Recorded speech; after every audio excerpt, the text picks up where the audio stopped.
Vamos agora falar de alguns tipos de ondas. Tá? Por isso demos o nome de ondas especiais, né? Ondas planas, ondas esféricas, ondas harmônicas. As ondas harmônicas desempenham um papel muito importante, né? De forma que vamos apresentar esses três tipos de ondas, né? E discutir bastante o caso das ondas harmônicas, né? Ora, vamos começar explicando qual é o plano desta aula. Primeiramente, vamos discutir ondas planas de uma maneira geral. Ondas harmônicas em seguida. E, finalmente, ondas esféricas e um tema que está bastante associado a este aqui é a questão do pacote de ondas, né? Vamos discutir algumas grandezas características, né, de um pacote de ondas. Vamos falar de velocidade de fase, vamos introduzir, então, alguns conceitos, né, relativos a pacote de ondas, né, a dispersão de um pacote e assim por diante. Muito bem, então vamos começar aqui falando de ondas lineares em três dimensões. Aqui eu tenho uma equação, né, para a onda, né? A onda aqui é descrita por essa função, psi de x, y, t. Quem é essa função? Pode ser a pressão, pode ser a temperatura, pode ser, por exemplo, o deslocamento de um ponto da corda, né? Pode ser o campo elétrico, pode ser o campo magnético, é isto. Muito bem, essa é a equação geral, né? Onde V, que aparece aqui, né, é a velocidade da onda que se propaga. Nós temos vários tipos de ondas, para cada uma delas a velocidade é diferente, a gente sabe disso. A velocidade, por exemplo, das ondas numa corda, é fácil a gente escrever uma expressão para ela. No caso das ondas eletromagnéticas, quando elas se propagam no vácuo, essa velocidade é igual à velocidade da luz, né? E assim por diante. Estou apenas recapitulando o conceito de ondas. Ondas são perturbações que atravessam um determinado meio, de tal forma que, ao se propagarem, elas satisfazem a essa equação aqui. Mas são as ondas mais simples, né? Porque temos as ondas não lineares. Nós estamos considerando só as ondas lineares e essa equação de ondas, né? Muito bem, o que a gente vai analisar é as soluções para essa equação, né? As soluções para essa equação. É claro que as soluções dependem muito do conjunto de coordenadas que você usa, né?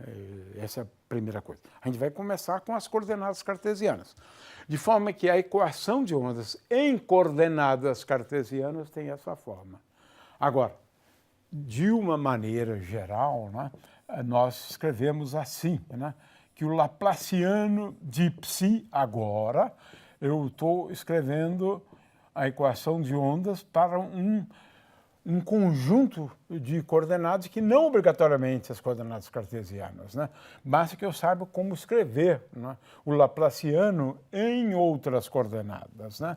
Isso aqui, então, é igual a 1 sobre c ao quadrado, né, vezes d2 dt2 de psi.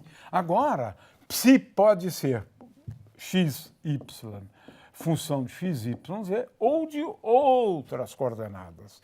Então, o problema, em geral, é saber escrever o Laplaciano num conjunto de coordenadas, como, por exemplo, coordenadas esféricas, né? É bem mais útil, né, no caso de algumas ondas, das ondas esféricas, vamos falar delas depois, né? Mas o que é importante é sempre saber escrever o Laplaciano num conjunto de coordenadas quaisquer, né? Muito bem. Agora, vamos falar aqui de ondas planas, né? As ondas planas, elas podem ser escritas, né? Olha só, elas podem ser escritas em termos de uma função f e de uma função g, né? Veja, qual a característica de uma onda plana? É que quando considerarmos um tempo fixo, por exemplo, t igual a zero, né? Mas o que importa é o tempo ser fixo, t igual a zero. Para aquele instante de tempo, veja, a onda ela assume o mesmo valor ao longo de um plano. Que plano é esse? É o plano n escalar r é igual a constante, é exatamente como eu tenho aqui. N, né, escalar r, é igual a uma constante, vamos chamar de C0. Né? O lugar geométrico dos pontos para os quais nós temos essa equação é uma superfície plana, né? Onde n é o versor perpendicular, é esse versor aqui, perpendicular ao plano, né? Que é esse versor aqui, n. Temos aqui um plano, né? E todos os pontos, né, sobre o plano, um ponto qualquer de coordenadas x, y, z, pertencentes a um plano, ele satisfaz a essa equação aqui. Então, veja, eu tenho aqui uma onda para a qual, ao longo de um plano, ela assume o mesmo valor. O mesmo valor. Claro que estamos considerando aqui o tempo fixo, né? Então, tanto no caso dessa onda, cujas frentes de onda, então esse plano é denominado frente de onda. Nesse caso, a frente de ondas, né, se propaga num sentido, que pode ser este, né, ou, neste caso, a frente de ondas, né, se propaga no sentido oposto. Então, veja que a frente de ondas aqui, nós estamos considerando como sendo planos, né? Então, vamos agora, né, buscar soluções, né, que chamamos de ondas harmônicas planas. As ondas harmônicas planas, elas, na verdade, se constituem num conjunto particular de ondas planas, né? Para a gente entender esse tipo de solução, a gente recorre ao método de separação de variáveis, né? Que é um método bastante útil e muito comum no estudo das ondas ou da solução da equação de ondas. Eu escrevo a função como sendo uma função de x, uma função de y, uma função só de z e, finalmente, uma função só de t. Agora, eu pego essa proposta de solução, substituo na equação e divido por psi de x, y, z e t. Ao fazê-lo, olha só a equação que a gente chega. A gente chega a uma equação onde aqui eu tenho só uma função de x, aqui eu tenho só uma função de y, aqui eu tenho só uma função, aqui tem um mais aqui, né? Uma função só de z e aqui uma função só de t. Mas isso só é possível, né, se isso aqui, por exemplo, for igual a uma constante que chamamos de menos K2, né? De menos K2. E é claro que cada uma dessas funções aqui, né, isso só é possível se aqui eu tenho uma função, né, só de x, aqui só de y, portanto, esse termo aqui deve ser constante, e que nós chamamos de menos kx ao quadrado, né? Aqui é menos ky ao quadrado e menos kz ao quadrado, né? De forma que eu denomino esse termo aqui de menos kx, essa é a ideia, né? Ao quadrado, e faço a mesma coisa para os demais. Ora, o que acontece é que agora eu tenho uma solução, uma equação só para x, e a gente sabe a solução só para x. Essa aqui é a solução só para x. Para Y é a mesma coisa, para Z é a mesma coisa e para o T é a mesma coisa. A consequência é que, né, no caso de uma solução bem geral de ondas harmônicas, né, planas, né, a solução geral tem essa forma aqui, onde K, agora precisamos definir bem, né? Esse K é conhecido como vetor de onda, né? Vetor de onda. Esse vetor de onda, ele tem componentes Kx, Ky e Kz. Cada onda é caracterizada por Kx, Ky e Kz pelas componentes do vetor de onda, né? Então, essa é a primeira coisa. Veja-se que o vetor de onda, ele indica, né, a direção e o sentido de propagação da onda, né? Veja, esse é o vetor K. É claro que essa onda aqui se propaga para a direita. Então, esse vetor K indica a direção de propagação da onda. Aqui surge uma outra grandeza, que chamamos de frequência angular, né, da onda, ou frequência apenas, né, porque a frequência é tal que ômega é igual a 2 vezes π vezes f. Veja que essa frequência ela é igual a V vezes K, que é o número de onda, é o módulo do vetor de onda. E isto vem daquela solução que nós apresentamos lá, né? Então, veja, a característica da onda harmônica é que ela pode ser escrita em termos de função do tipo seno e cosseno. Seno e cosseno, mas serve também assim, né? De forma que essa é a expressão mais geral, né? E as ondas harmônicas planas, né, elas são tais que aquela frequência, como eu indiquei antes, é igual, a frequência angular é igual a 2 vezes π vezes a frequência da onda f. Às vezes a gente usa mesmo a frequência como sendo f. E esta frequência angular ela é igual a 2 vezes π dividido pelo período da onda. A gente já vai ver, vamos ilustrar isso com o período da onda. O que é o período da onda, né? O fato é que este vetor de onda K, o módulo dele é igual a 2 vezes π dividido pelo comprimento de onda. Vamos daqui a pouco indicar melhor o que é esse comprimento de onda. E, finalmente, agora a gente pode mostrar esta relação que é bastante importante no caso das ondas harmônicas, né? A velocidade de propagação das ondas harmônicas é o produto do comprimento de onda da onda vezes a frequência da onda, né? É a frequência f e não a frequência angular que temos lá. Muito bem. Aqui, então, eu tenho agora algumas ilustrações, né? Aqui nós temos, então, a propagação de uma onda.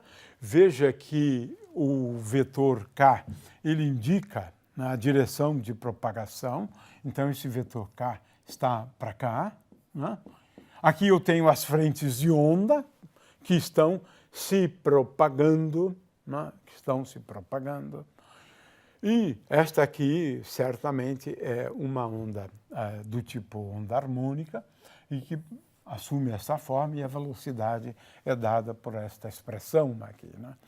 O período ele pode ser entendido olhando para um ponto, né, da onda e veja só, ele sobe e desce. O período é o intervalo de tempo que ele gasta desse ponto até ele voltar para aquele ponto anterior, né?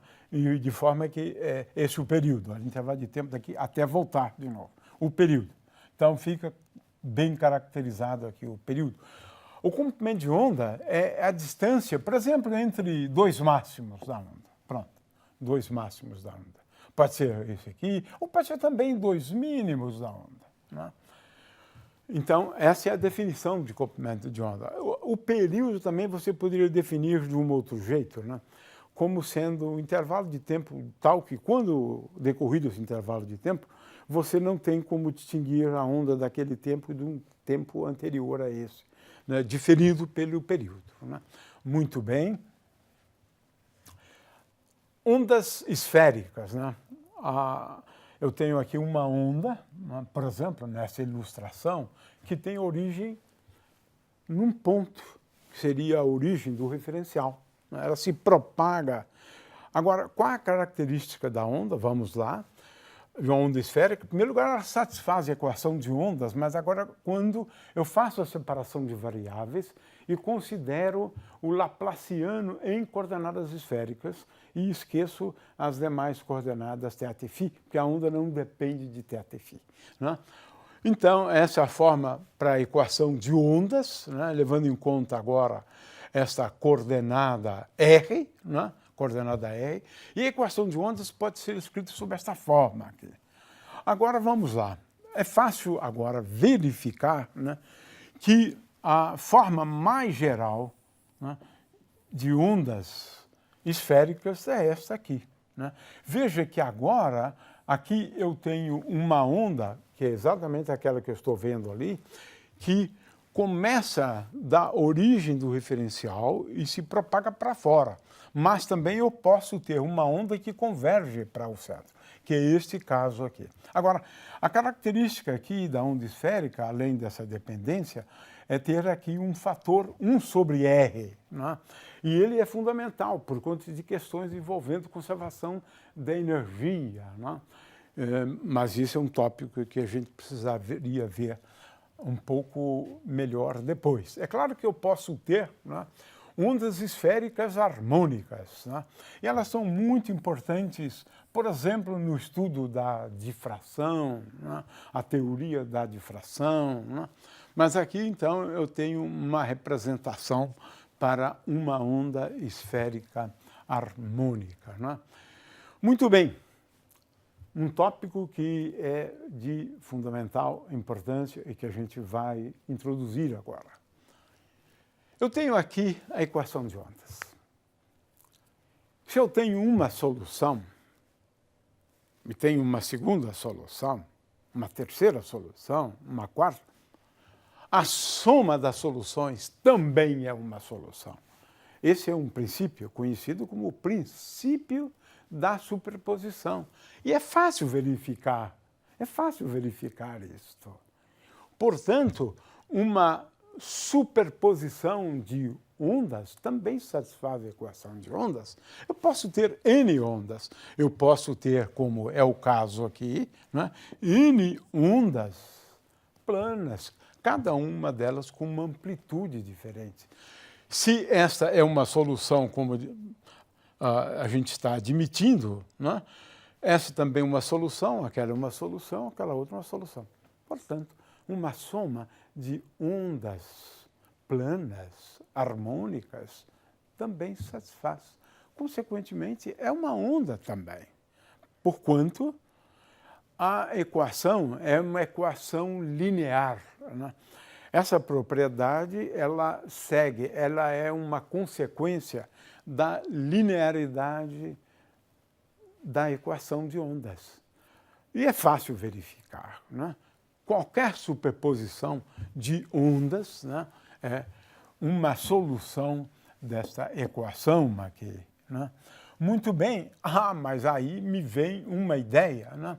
Ora, se eu tenho, ou se eu posso ter uma onda com um conjunto discreto de valores do vetor de onda, é possível, e é mesmo, você construir uma onda na qual você considera valores contínuos do comprimento de onda ou do vetor de onda. Ou seja, agora eu não estou falando mais de uma soma, eu estou falando de uma integral. Vocês vão de reconhecer que essa integral é uma integral do tipo integral de Fourier. É isto mesmo. Né? É isto mesmo. Porque agora, para cada valor de K, temos uma amplitude. É como no caso anterior, só que nós tínhamos um número N, né, de ondas. Agora, não. Esse número é muito grande. Né? É muito grande. K varia continuamente, então eu tenho que integrar, eu tenho que somar sobre todos os valores de K. né? Veja, é uma expressão análoga àquela anterior. Como é que eu determino A de K? É a transformada de Fourier inversa daquela, tá certo? Então, eu determino A de K a partir do conhecimento da função de onda no instante de tempo t igual a zero. É isto, né? Portanto, no instante de tempo t igual a zero, esse termo aqui, né, é igual a zero e, consequentemente, o problema é de determinar A de K, né, em termos da transformada inversa de Fourier. Esse é o resultado que eu tenho aqui, né? Muito bem, esta solução, que é uma onda também, a gente chama de pacote de onda. É um pacote, um monte de ondas, né? Por isso que recebe o nome de um pacote, né? Porque ao invés de ter uma onda, duas ondas, muitas ondas, né? Cada uma delas, né, com amplitude diferente para cada valor, né, do vetor de onda, tem uma amplitude diferente. E a ideia agora é construir, não é, uma onda a mais geral possível, somando sobre essas ondas, né? Muito bem, A de K é determinado assim, né? E agora vamos estudar o caso bidimensional, né, ou de uma dimensão, né? É o caso mais simples, então a gente gosta de investir um pouco de tempo nisso, né? Veja, aí as expressões são simples, né? Você não tem aqui K vetor, tem K apenas, né? K apenas, né? Agora você veja, para um instante de tempo t igual a zero, você pode agora usar o método de transformada de Fourier, considerando a transformada de Fourier inversa daquela. Portanto, eu posso, em princípio, determinar A de K, né? Em algumas ondas, ômega é igual a K sobre V, né? Eu já expliquei isso. Mas você pode ter situações mais gerais. São essas que a gente vai analisar agora, né? Então, quais são duas características, né, de um pacote de ondas, né? Em princípio, um pacote de ondas, né, ele é concentrado numa região do espaço. Essa é a primeira característica, né? No caso unidimensional, significa que, em geral, ele tem um certo tamanho característico do pacote, ΔX, é isto, em primeiro lugar. Em segundo lugar, que é uma também consequência disso que está dito antes, né, existe um certo intervalo de valores de K, né, que são relevantes. Os demais contribuem muito pouquinho, né? É isso, né?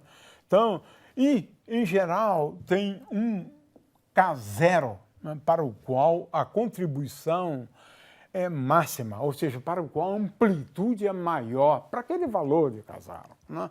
Então, temos um comprimento de onda que domina, ou um K que domina, né? Ele tem uma largura no espaço, né, e no espaço de K, né? É isso. Muito bem, se existe um valor de K0 que domina, eu posso expandir, né? Esse é o caso geral, né? Esse ômega de K, que é a frequência angular como função de K, em potências de K menos K0. De forma que aqui eu estou preservando só o primeiro termo, né? Mas eu posso continuar a ter aqui, então, vários termos. Fazendo isto, eu observo aqui, em primeiro lugar, que salta fora da integral esse fator aqui. Esse fator aqui, ele descreve, na verdade, uma onda plana, não é? E que se propaga com uma velocidade. E essa velocidade é a velocidade de fase. Isso, então, define a velocidade de fase. No entanto, quando eu substituir agora esse termo, né, linear aqui, eu vou obter uma função de x menos vt. E essa velocidade aqui é a velocidade conhecida como velocidade de grupo.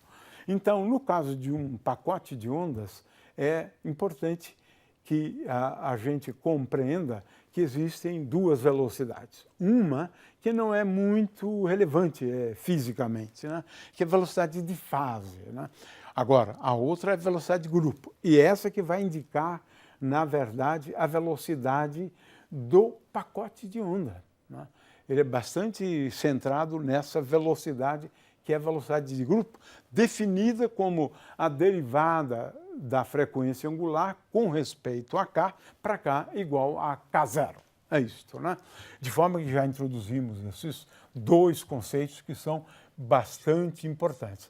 Finalmente, a questão da dispersão de ondas, né? Eu vou deixar aqui para os alunos darem uma olhada nisso, né? Especialmente em relação a um exemplo. O que acontece é que uma onda, né, ela começa com uma certa altura, com uma certa forma, e ela vai, com o tempo, se desmilinguindo. Ela vai reduzindo o tamanho, né? Então, o que é possível fazer aqui é apenas um exemplo, né? Eu tenho, por exemplo, inicialmente uma onda com essa forma, uma outra onda, por exemplo, com essa forma, né?